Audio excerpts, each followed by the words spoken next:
ये जो उंगली दिख रही है, ये वाली, इससे मैंने कमल का बटन दबाया था।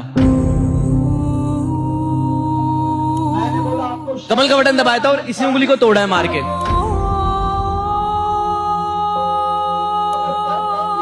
इसी से कमल का बटन दबाया था।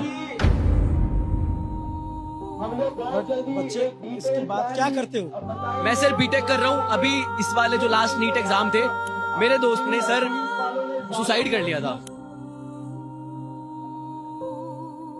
सुसाइड कर लिया था।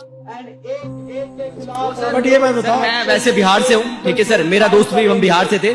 बहुत गरीब परिवार से आता था वो लड़का। उसके पापा ने अपनी जमीन बेच के उसके एग्जाम के लिए सर पैसे दिए थे, ठीक है।